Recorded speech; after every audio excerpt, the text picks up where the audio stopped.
আজ আমি বলবো শীর্ষেন্দু মুখোপাধ্যায়ের কালাচাঁদের দোকান। নবীনবাবু লোকটা ভালো লোক, সত্যি বলতে কি বেশ ভালো লোক, সত্যি বলতে কি খুব ভালো লোক। এতটাই ভালো লোক যে কখনো কারোর মুখের উপরে কোনো প্রতিবাদ করতে পারেনি। মাছওয়ালা হয়তো একটু মাছ কম দিল, নবীনবাবু বুঝতে পেরেও চুপচাপ সেই অল্প মাছ নিয়ে বাড়ি চলে এলেন এবং মাছওয়ালার মুখের উপর প্রতিবাদ করতে পারলেন না। নবীনবাবুর বউ এতে ভারী রেগে যান। নবীনবাবুকে মেনিমুখ থেকে শুরু করে মিনমিনে থেকে শুরু করে হাজার একটা কথা বলেন, কিন্তু নবীনবাবু যে কে সেই। প্রতিবাদ করাটা যেন নবীনবাবুর আসেই না। কারুর চোখে চোখ রেখে মুখে মুখে কিছু বলা, নবীনবাবুর হাত পা যেন পেটের ভেতরে সেঁধিয়ে যায়। নবীনবাবু একটা পোস্ট অফিসে কাজ করেন। সাধারণত পোস্ট অফিসে কারুর বদলি টদলি হয় না, কিন্তু নবীনবাবুর এই নিয়ে 6 বার বদলি হয়েছে। নবীনবাবুর বদলি হলে কিন্তু মহাঝক্কি, কারণ নবীনবাবু তো আর মুভার্স অ্যান্ড প্যাকার্সকে বলবেন না। তাদের নিজেদেরই সমস্ত জিনিসপত্র গুছিয়ে লরিতে চাপিয়ে এক জায়গা থেকে আরেক জায়গায় যাওয়া, এবং ছোটোখাটো ভুল হয়ে যায়। এই যেমন আগের বার বদলির সময় শিলনোড়াটা নিয়ে যেতে ভুলে গেলেন। এবার শিলনোড়া নতুন কিনে তারপর সেটায় বাটনা বাটা, সে মহাঝক্কির ব্যাপার। আরেকবার তো মশারি নিয়ে যেতে ভুলে গেলেন, 2 রাত মশার কামড়ে ঘুমোতে পারলেন না। ফলে নবীনবাবুর বউ বলে দিয়েছেন, এর পরে যদি কোনো বদলির কথা হয় তাহলে আমাকে এসে বলবে না, তুমি যা পারো নিজে করবে, আমি বাপের বাড়ি চলে যাব। কিন্তু কি করা যাবে, নবীনবাবুর কপাল অথবা নবীনবাবুর স্বভাব যে নবীনবাবুকে সহজেই যে কোনো জায়গায় বদলি করে দেওয়া যায়। তাই এবারও নবীনবাবুর আরেকবার বদলি হলো। জায়গাটার নাম নিত্যানন্দপুর। জায়গাটার নাম শুনে নবীনবাবু প্রথমে পোস্টমাস্টারকে জিজ্ঞেস করলেন যে, বলছি স্যার, এই নিত্যানন্দপুরটা কোথায়? পোস্টমাস্টার অনেক ভেবে বললেন, যতদূর শুনেছি এটা ওই বিহার পশ্চিমবঙ্গ বর্ডারের কোনো একটা জায়গায়। নবীনবাবু পড়লেন মহা ফাঁপড়ে। বিহার আর পশ্চিমবঙ্গের বর্ডার তো অনেকটা, এরকম বললে ওখানে উনি পৌঁছবেন কি করে? বেচারি নবীনবাবু সেদিন হাফ ডে সিএল নিয়ে সোজা চলে গেলেন জিপিও। সেখান থেকে যে জানলেন সেটা বেশ খানিকটা দূর। ভয় ভয় সেদিন নবীনবাবু একরাশ তেলে ভাজা নিয়ে বাড়িতে ফিরলেন। নবীনবাবুর স্ত্রীকে তেলে ভাজাটা দেওয়ার সাথে সাথে নবীনবাবুর স্ত্রী বেশ কিছুক্ষণ স্থির দৃষ্টিতে তাকিয়ে থেকে বললেন, কে হয়েছে? বললো, কিছু হয়নি তো, তেলে ভাজা আনলুম। হ্যাঁ, হঠাৎ করে তেলে ভাজা? কি হয়েছে সত্যি কথা বলো, বদলি? নবীনবাবু কি করবে মিনমিন করে বললেন, হ্যাঁ, নিত্যানন্দপুর। তবে হ্যাঁ, একটা কথা ঠিক, সেটা পোস্টমাস্টারও বললেন, জিপিওতেও বললেন যে নিত্যানন্দপুরে যদি একবার বদলি হয় ব্যাস, তারপরে ওখান থেকে আর কারুর কোনো বদলি হয় না। নবীনবাবুর স্ত্রী সেদিনকে ভয়ানক অশান্তি করলেন, কিন্তু তার কয়েকদিন পরে কি আর করা যায়, সব কিছু বেঁধে ছেড়ে বউ আর 2টি বাচ্চাকে সঙ্গে নিয়ে নবীনবাবু নিত্যানন্দপুরের দিকে রওনা হলেন। মেদিনীপুর স্টেশনে নেমে সেখান থেকে একটা বাসে করে অনেকটা গিয়ে তারপর নদী পেরিয়ে এবং তারপর গরুর গাড়িতে করে তিনি একটা পাড়া গায়ে একটা বুনো বুনো জায়গায় গিয়ে পৌঁছলেন। জানলেন এটাই নিত্যানন্দপুর। অল্প কিছু ঘরদোর, একটা স্কুল, বেশ কিছুটা দূরে একটা বাজার, চারিদিকে বুনো ঝোপ ঝাপ। জায়গাটা দেখে নবীনবাবু বেশ দমে গেলেন। বুঝলেন, আচ্ছা, এই কারণেই নিত্যানন্দপুর থেকে আর কারুর বদলি হয় না, কারণ এর চেয়ে খারাপ জায়গার কী বা হতে পারে। পোস্ট অফিসের কাছেই একটা বাড়ি ভাড়া নিলেন নবীনবাবু, সেখানে গিয়ে উঠলেন। ভাবলেন যদি পরে একটা ভালো পাকা বাড়ি, ভালো সুন্দর বাড়ি পাই সেখানে উঠে যাব। আর এই প্রথম নবীনবাবু বদলির জন্য একটা দরখাস্ত করলেন। প্রথম দিন বাজারে গিয়ে নবীনবাবু বেশ একটু দমে গেলেন। জিনিসপত্রের দাম বেশ চড়া। যে স্কুলটায় ছেলে মেয়েকে ভর্তি করলেন সে স্কুলটার অবস্থাও খুব খারাপ। খুব কম গুটি কয়েক ছাত্র আসে। মাস্টারমশাইরা অর্ধেক দিন স্কুল বন্ধ রাখে, তাদের চাষের কাজ থাকে, তাদের বাজার যেতে হয়, নানান কারণে স্কুলটা বন্ধ থাকে। লেখাপড়া প্রায় হয় না বললেই চলে। নবীনবাবুর বেজায় মন খারাপ হয়ে গেল। যাই হোক, কী করবেন, পোস্ট অফিসে যান সকালবেলা, দুপুরবেলা বাড়িতে এসে 4টি ভাত খান, খেয়ে আবার পোস্ট অফিসে যান, বিকেলবেলা বাড়িতে এসে বাড়িতেই বসে থাকেন। এরম জায়গায় কোনো বন্ধুবান্ধবও নেই, কার সাথেই বা গল্প করবেন? একদম পাড়াগা, গল্প করার মানুষই খুঁজে পাচ্ছেন না নবীনবাবু। ভারী মন খারাপ লাগে। তা সেদিন কি হলো, সন্ধেবেলা হঠাৎ করেই ছোট খুকির পা লেগে তেলের শিশিটা গেল ভেঙে। নবীনবাবুর স্ত্রী এসে বললেন, এক্ষুনি একটু সর্ষের তেল নিয়ে এসো, নাহলে রান্না হবে নাই, আমি বলে রাখলাম। নবীনবাবু পড়লেন মহা ফাঁপড়ে। আরে, সে বাজার তো কত দূর, তাও সন্ধেবেলা বাজার বসে কিনা তাও জানে না, কাছাকাছি কোনো মুদির দোকানও দেখতে পাইনি, তো তেলটা উনি আনবেন কোত্থেকে? তাও তেলের ডিব্বাটা নিয়ে বেরোলেন। যদি ওই পোস্ট অফিসের কারুর কাছ থেকে, যদি ওই যারা আশেপাশে থাকে তাদের কারুর কাছ থেকে যদি একটু তেল চেয়ে চিনতে আনা যায়।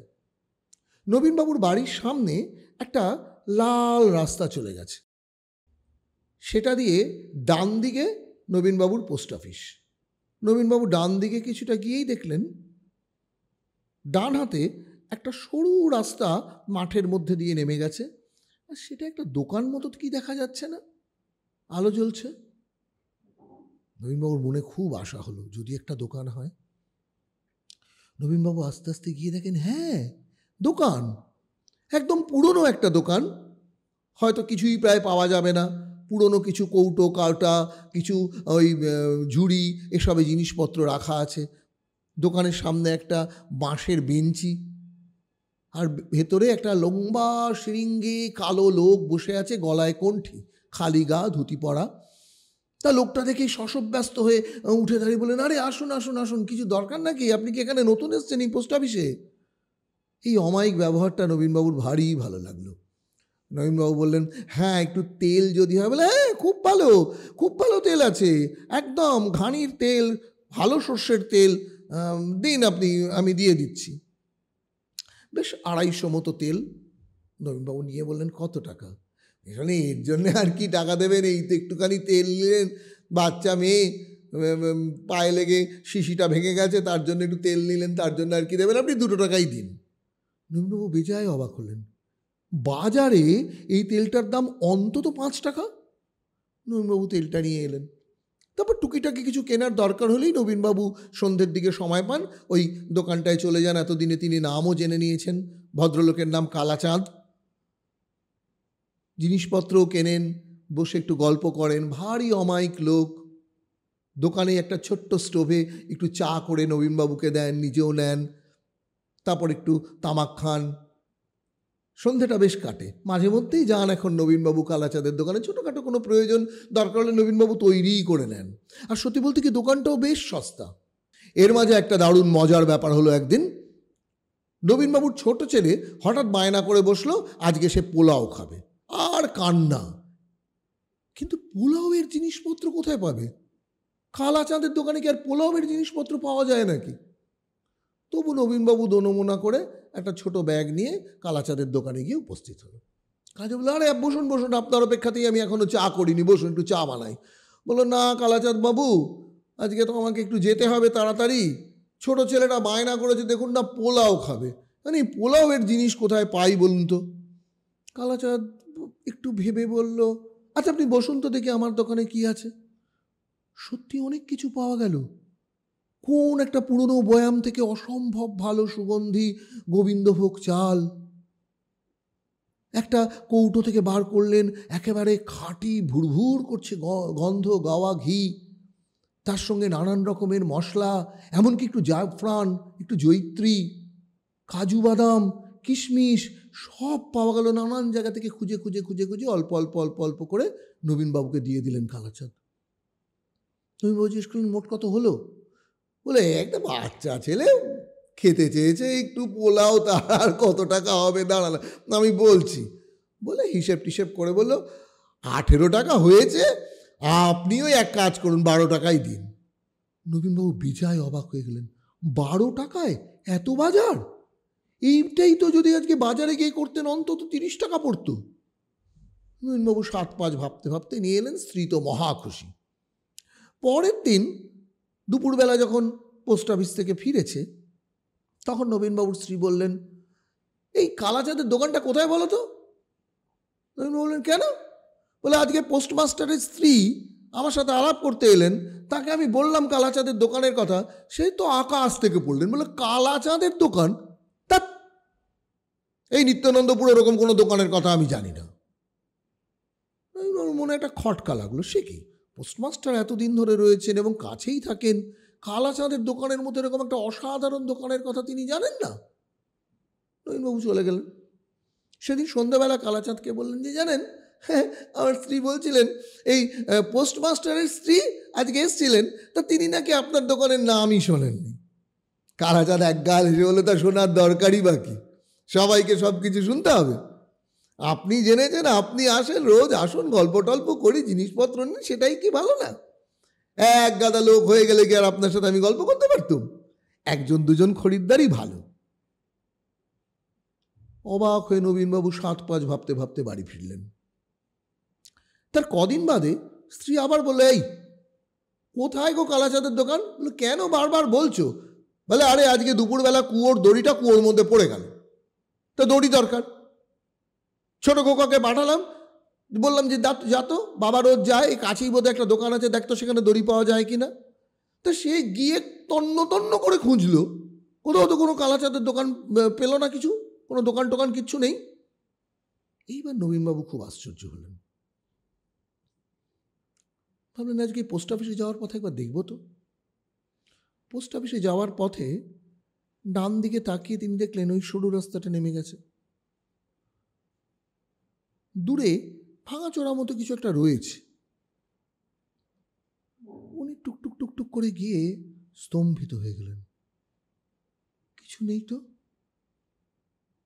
একটা ভাঙা চোরা খুঁটি, একটা কিছু ছিল বোঝা যায়, কিন্তু কোনো দোকান তো নেই। একটা গরু চড়ে বেড়াচ্ছে, দুটো ঘুঘু চড়ছে, দোকান কোথায়? সেদিন সন্ধ্যাবেলা নবীনবাবু দুরু দুরু বুকে টর্চটা নিয়ে বেরোলেন। বাড়ির সামনের সেই লাল রাস্তা, চাঁদের আলোয় অল্প অল্প দেখা যাচ্ছে। নবীনবাবু টর্চটা জ্বেলে রাস্তাটা দিকে একটু এগিয়ে ডান দিকে তাকিয়েই বুকটা ধক করে উঠল।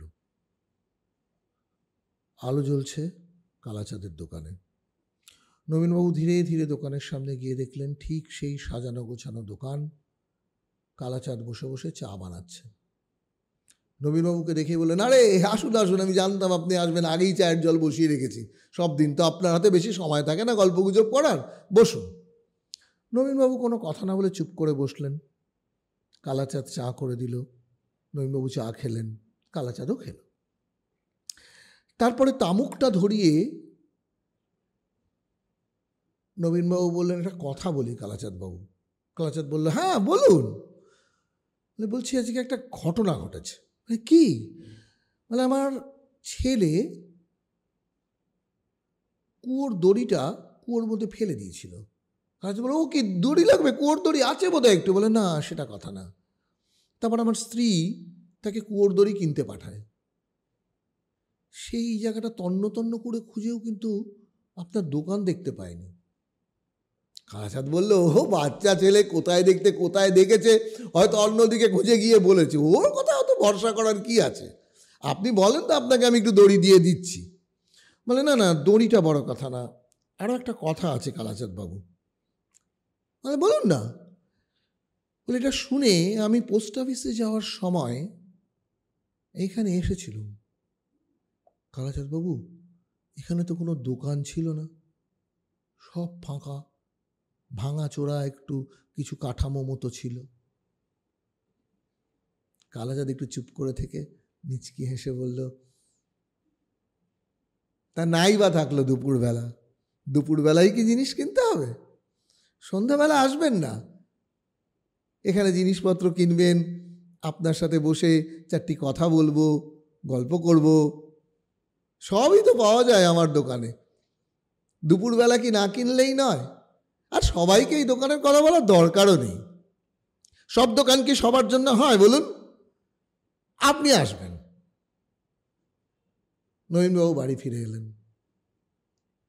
এরপর নবীনবাবু আর এখান থেকে বদলির প্রস্তাবটা করলেন না, কারণ অন্য কোথাও গিয়ে কি উনি কালাচাঁদের দোকানের মতো একটা দোকান পাবেন যেখানে সব পাওয়া যায় অথচ সব সস্তা। আর তার চেয়েও বড় কথা, প্রত্যেক দিন সন্ধেবেলা গিয়ে গল্পগুজব করার মতো, একটু চা খাওয়ার মতো, চারটি কথা বলার মতো বন্ধু কি কোথাও পাবেন নবীনবাবু আর?